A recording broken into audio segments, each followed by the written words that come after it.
Thanks for watching, everyone. Now, I want to hear from you. Have you ever experienced something like this? A strange encounter you couldn't explain? Or maybe you've got a creepy story of your own that you want me to share. Drop your thoughts or stories in the comments below. I'd love to hear what you think, and who knows, you might just hear your story in one of our next videos. Don't forget to like, share, and subscribe for more spine-chilling tales. See you next time.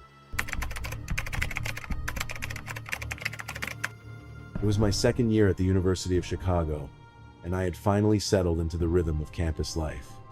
I shared a dorm suite with 3 other students, and everything felt normal until the day Theo Harris moved into our suite. Theo was assigned as my new roommate after Max moved out unexpectedly. At first glance, he seemed harmless, inaudible, about 6'4", with messy brown hair and a demeanor that suggested he preferred keeping to himself. He had a deep voice, which made his every word sound more serious than it needed to. But something about him didn't sit right with me. He moved in without much fanfare, throwing a sheet over his bed like he had done it 1,000 times before. Still, I tried to be open-minded. Everyone deserves a chance, right? Our first real conversation came a few days later. I walked into the suite after class and found Theo sitting in the living room, his eyes glued to the floor, his posture rigid. He looked up at me, as if considering his next words carefully, then spoke in a calm, almost rehearsed tone. "I have parasomnia," he said, his voice barely a whisper. "It's a sleep disorder. Sometimes I talk in my sleep, yell, even sleepwalk. I just want you to know so you're not freaked out." I didn't know what to make of it at first. Parasomnia? Sleepwalking? The idea seemed strange, unsettling even, but I nodded, trying to mask my discomfort. Theo's confession didn't just raise questions, it planted a seed of dread in the pit of my stomach. Why had he felt the need to share this?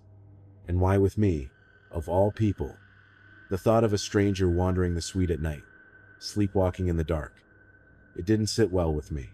That night, as I lay in bed trying to shake off the unease, I heard its soft, measured knocks on my door. I asked who it was, but there was no reply. I waited, listening, heart pounding in the dark. Was it Theo? Had he walked into my room while sleepwalking? It was a thought that terrified me. When morning came, I couldn't shake the feeling. I asked my roommates if they had knocked on my door. They all said no. I couldn't help but wonder if something much more sinister was happening in the shadows of that suite. The following nights blurred together in a haze of uneasy anticipation. Each time I drifted off to sleep, I couldn't shake the feeling that something was watching me. It wasn't just the typical dorm noises, footsteps in the hallway, the muffled chatter of students passing by. No, this was something else. Something closer. A few nights later, it happened again. 2 a.m. The sound of footsteps, soft, deliberate, crept through the hallway. Then, a knock. Slow, rhythmic, like the tap of a ghost's finger on wood. I froze. The door. It was my door. Someone was there. I lay perfectly still, my breath shallow, trying to convince myself it was nothing. But deep down, I knew. It had to be Theo. His room was right next to mine. I grabbed my phone, fingers shaking as I typed a message to the group chat. It happened again. I waited. No reply. I stared at my screen, listening. The knocking stopped, but the footsteps lingered, moving down the hall, fading into the distance. Was he sleepwalking again? Or was it something worse? The next morning, I asked Theo about it. He looked at me with wide eyes, confusion painted across his face. "No," he said, his voice distant. "I don't remember anything, but I'm sorry. I didn't mention it before, but part of my parasomnia is sleepwalking. It's harmless, really." I didn't feel reassured. I couldn't explain why, but this wasn't just sleepwalking anymore. Something was wrong, something that chilled me to my core. A few nights passed without incident, and for a brief moment, I allowed myself to believe things had returned to normal. But then, it happened again, something I never could have prepared for. I woke up in the dead of night to the sound of shuffling. My eyes snapped open, and I immediately felt that familiar tightness in my chest. I turned my head toward the corner of the room, and there, in the shadows, stood Theo. He was facing the wall, his back to me, muttering something I couldn't understand. It wasn't the casual mumbling of someone half asleep, it was different. It was like he was talking to someone, or something, that wasn't there. I whispered his name, but he didn't respond. He just kept muttering, his voice soft and eerie. "Open the door. Open the door." The words felt wrong, heavy with an unsettling desperation. I could see the faint outline of his smile, a grotesque, empty expression that sent a cold shiver down my spine. It was as if he wasn't even looking at me, but through me, as though I didn't exist. Then, without warning, Theo turned and walked out of the room, his steps slow and deliberate. My heart raced as I sat frozen in my bed, unsure whether I should wake him or leave him be. But before I could decide, a deafening bang echoed from the hallway. Theo's voice, now screaming in a frenzy, "Open the door!" It was maniacal, distorted cry that sent terror shooting through me. I couldn't move. My legs felt like lead, and my mind raced with confusion and panic. The sound of Theo's violent banging on the door echoed through the suite, louder and more erratic with every strike. "Open the door!" he screamed, his voice filled with such anger and madness that I could hardly recognize it as his own. I jumped out of bed, rushing to the door, but when I reached it, I froze. There was no way I could open it. Not now. Not with Theo acting like this. I ran to the hallway and found him, his fists slamming against one of our suite mates' doors. His eyes were wide, unfocused, like a man possessed. His face twisted in a grotesque grimace. He wasn't Theo anymore, not the quiet, introverted guy I'd tried to get along with. This was something else. "Theo!" I shouted, grabbing him by the shoulders, trying to shake him out of it. But he didn't respond. His body felt stiff, unyielding, as if he were lost in a trance. My friends came rushing out of their rooms at the noise, their eyes wide with shock. It wasn't until we all started shaking him, begging him to wake up, that Theo finally stopped. He blinked slowly, looking at us with a blank, almost soulless stare. "I'm sorry, guys," he muttered in a monotone voice, then turned and walked back to his room, shutting the door behind him with an eerie finality. The silence that followed was unbearable. My friends and I stood there, frozen, unsure of what had just happened. I could still hear the faint echo of Theo's manic banging in my head, replaying over and over like a nightmare that wouldn't let go. What had we just witnessed? I couldn't shake the feeling that something was deeply wrong. This wasn't just sleepwalking anymore, this was something darker, something far beyond a simple sleep disorder. We stood in the hallway for what felt like hours, too shaken to speak, until campus security arrived. They'd been called by someone from a neighboring room, though I couldn't remember who. Theo was still locked in his room, and when the officers knocked, we had to explain everything. Theo spoke with them in hushed tones, but I couldn't hear what they discussed. It didn't matter. All I could think about was the look on his face when he had stared at us blank, vacant, like he wasn't even aware of who we were. By the time I woke up the next morning, Theo was gone. His room was empty, no sign of his belongings, no traces of him ever having been there. It was like he had vanished without a trace. The campus police never gave us any answers. No one knew where he went or why he'd left. And as for me, I was left with only one question. What was really happening to Theo? And was it something I would ever fully understand? Days passed, but the unease never left. It was like a shadow that clung to me, always lurking just out of sight. Theo was gone, his room stripped clean, and yet the feeling of his presence lingered in the suite, haunting every corner. I tried to move on, to pretend like everything was back to normal, but something was off. I couldn't shake the memories of those last nights off, his blank stare, his maniacal screaming, his voice echoing through the hallways. I tried to tell myself it was just a bad experience, a freak incident that happened in the chaos of dorm life. But the truth gnawed at me, creeping in like a cold draft I couldn't escape. What if Theo wasn't just sleepwalking? What if there was something more sinister going on? Something that no one, not even campus security, could explain. That afternoon, I decided to check the dorm security footage, hoping to find some answers. I knew I shouldn't, maybe it was out of curiosity, or just a desperate need to understand, but I couldn't resist. The footage showed Theo walking down the hallway late at night, his movements stiff, unnatural. He paused in front of my door, and for a moment, I thought he was looking right at the camera.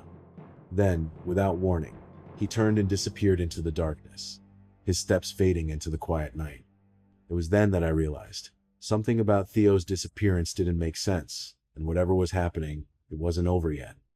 That night, I couldn't sleep. The footage played over and over in my mind. Theo's ghostly figure slipping into the shadows, vanishing without a trace. I felt trapped in a nightmare that wouldn't let go, each thought spiraling deeper into fear and confusion.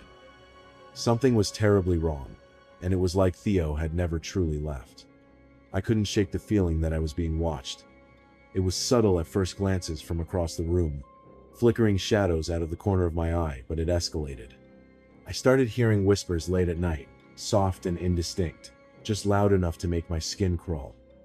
The whispers felt like they were coming from the hall, from Theo's old room. I tried to ignore it, but it became unbearable. I couldn't stay in the suite anymore.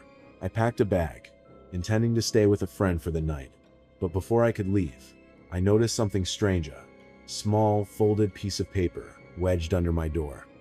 My hands trembled as I opened it. The handwriting was messy, erratic, almost too familiar. It was a note from Theo. "You shouldn't have seen it.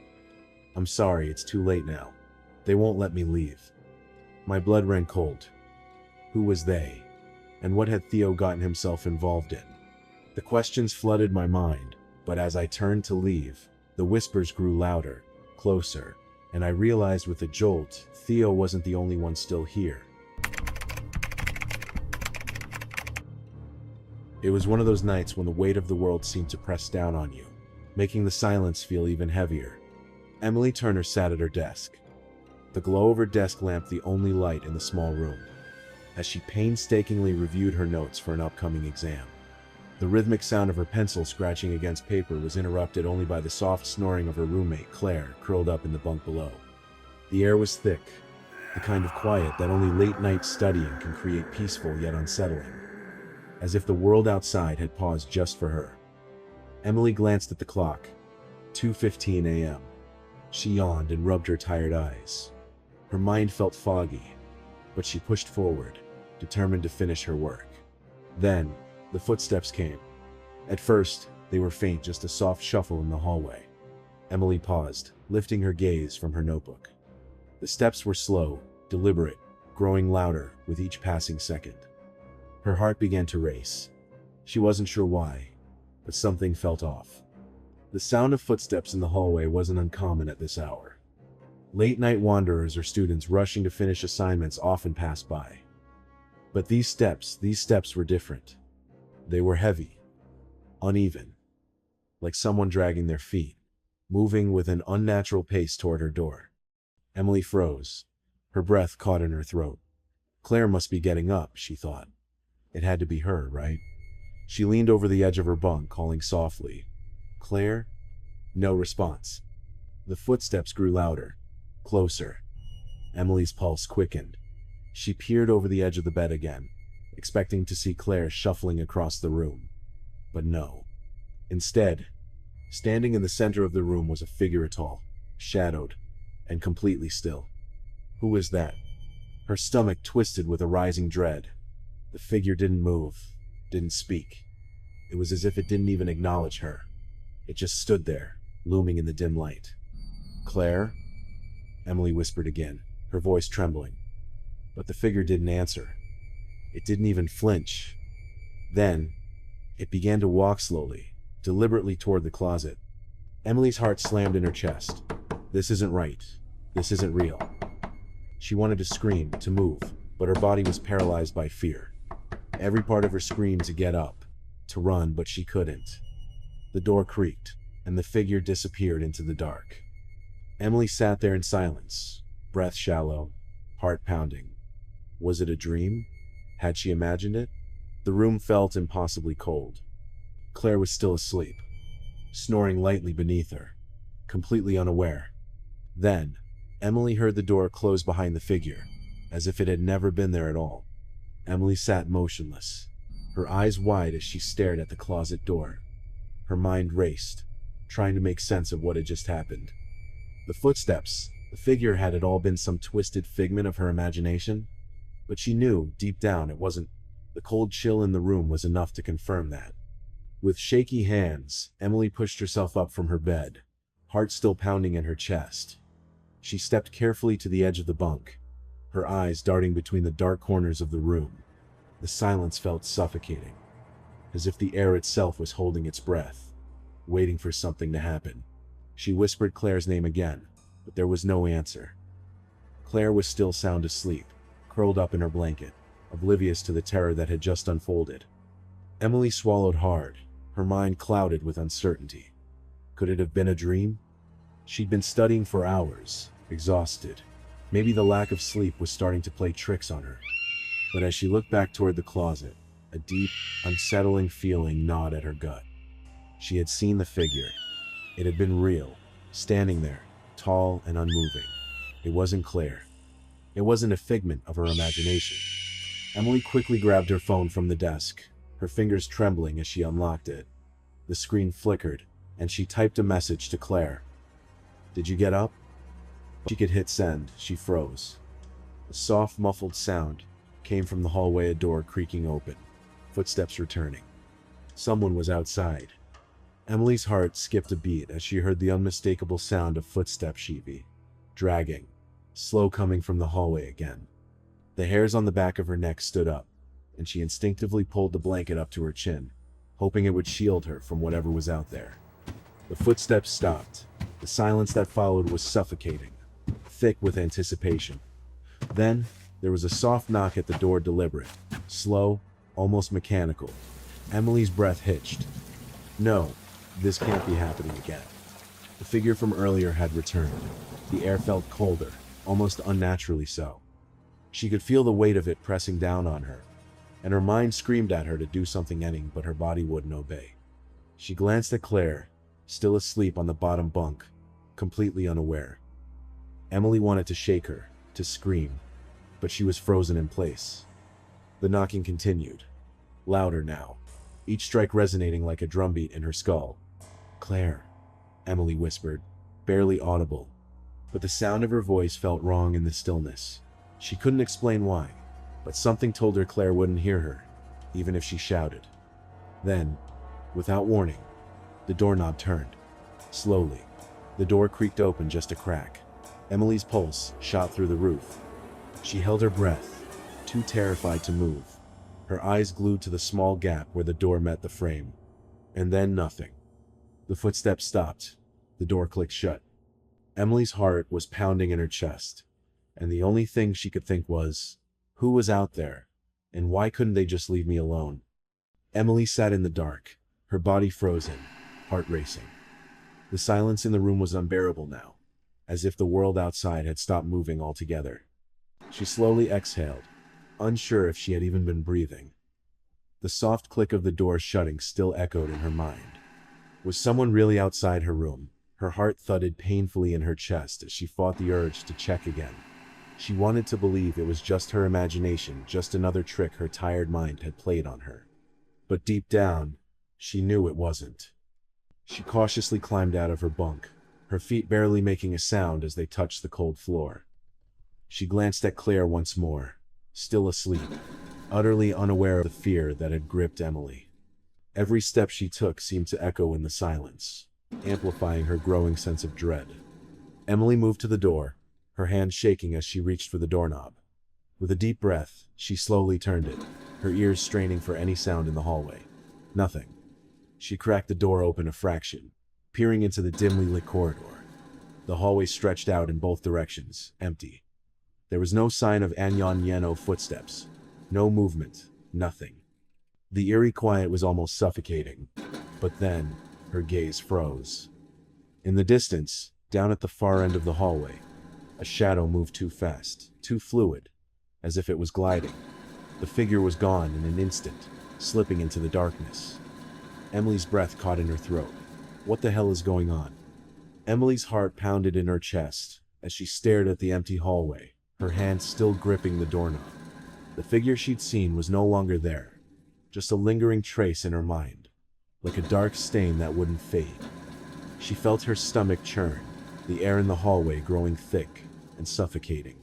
What was it? Who was it? Her mind spun with questions, but none of the answers made sense. She had to know. She had to find out what was going on.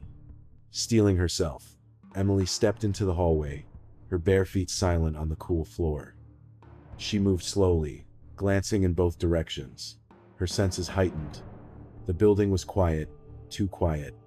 Every creak of the floorboards, every distant hum from the campus outside, seemed unnaturally loud in her ears. She reached the end of the hallway where she had seen the shadow move. There was nothing. No sign of anyone, no sound of footsteps. But the unsettling feeling in her gut was impossible to ignore. As she turned to head back to her room, something caught her eye, a small piece of paper wedged under the door of her dorm. She knelt down, hesitating, before slowly pulling it free. The handwriting was jagged, hurried. It was almost illegible, but one line stood out clearly. "You shouldn't have seen me. Don't look again." The words sent a chill straight through her. Who had written this? And why did it feel like a warning? Emily's hands trembled as she read the cryptic note again. The words seemed to burn into her mind, as if they were branded there. "You shouldn't have seen me. Don't look again." Who was me? And why had they written this? Was it some kind of joke or something darker? Her heart raced as she scanned the hallway again, feeling as though unseen eyes were watching her. The silence that had once felt peaceful now felt oppressive, suffocating. Emily wanted to scream, to demand answers. But the fear that clung to her was too strong, too suffocating. The figure she had seen, the note she had found, it was all connected. But how? She hurried back to her room, the unease gnawing at her with every step. Claire was still fast asleep, unaware of everything. Emily knew she couldn't keep this to herself any longer. She had to tell someone. But who would believe her? Who would believe that something or someone was lurking in the shadows of her dorm? The door clicked shut behind her as she entered the room, locking it with trembling hands. She rushed to her desk and pulled out her phone, her mind spinning as she typed a message to her friend, Sarah. "Something's wrong. There's someone here. I don't know what it is, but they're watching me." Just as she hit send, a soft knock came at the door, slow, deliberate, just like before. Emily froze. It was happening again. Thanks for watching, everyone. Now, I want to hear from you. Have you ever experienced something like this? A strange encounter you couldn't explain? Or maybe you've got a creepy story of your own that you want me to share. Drop your thoughts or stories in the comments below. I'd love to hear what you think, and who knows, you might just hear your story in one of our next videos. Don't forget to like, share, and subscribe for more spine-chilling tales. See you next time.